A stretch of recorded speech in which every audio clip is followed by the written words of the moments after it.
Number 8, it says Charles ate 1/4 of a pizza and Loic ate 1/5 of the same pizza. Determine the amount of pizza that remains.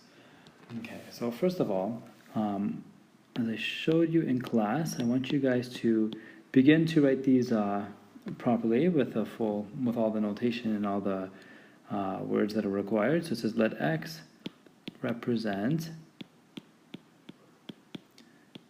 the amount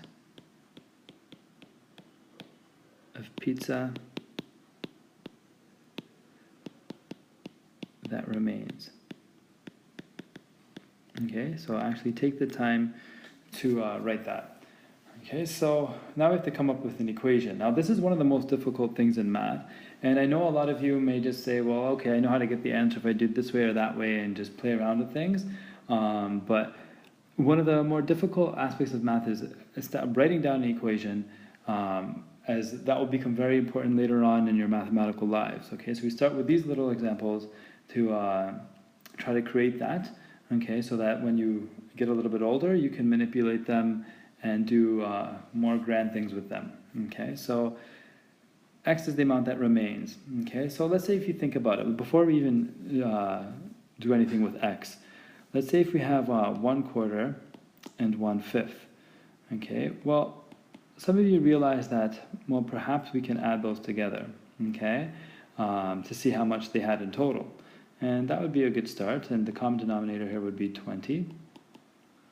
Okay, so multiply accordingly, and now we would have 5/20 plus 4/20, which is 9/20.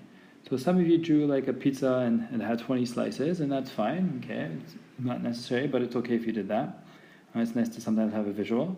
Okay, but some of you just saw this, and as soon as you saw this, you're like, oh, okay, well, if they ate 9 out of the 20, well, that means there's 11 left. So some of you said there's 11 slices left.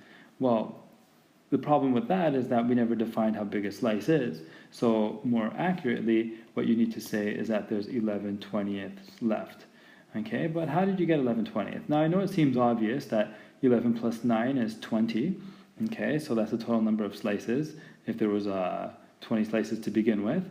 Okay, but how did you actually mathematically get that?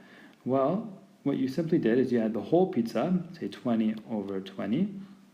Again, you subtracted 9/20 to get 11/20. Okay, so that's what some of you did, but in the future I'll be a little bit stricter with how you set up the equation, as once again, you need to learn to do this for long-term benefits. Okay, so anyhow, if it helps to do this on the side, by all means do it on the side. Don't leave it blank, whatever you do. If you get the right answer, you get the right answer. But writing it down may help you think about how you can write an equation. So for example, you can be like, well, X is going to be the final amount. Well, what do we have? After you write it down, you can think of, 20/20? Well, that's the whole pizza to begin with. Okay, so hopefully when you think about that, the whole pizza is really just 1. Okay, so you have 1 pizza. And then you are going to subtract what they ate. Well, what they ate was just 1/4 plus 1/5. Okay, and now you can just simply simplify this. Okay, so 1/4 plus 1/5. Okay, well, we already did the work over here, so I'm not going to show all the steps again, but 5/20 plus 4/20, okay, which is equal to 1 minus 9/20. Okay, now this is equal to 1/1 minus 9/20, okay, which is equal to 20/20 to get a common denominator, so multiply the numerator and denominator by 20, subtract 9/20, and this will equal 11/20. Okay, so there's the answer.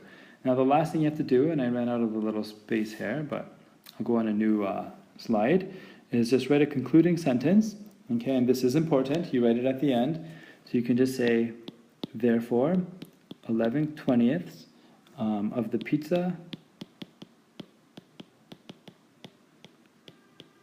remains. And that's it.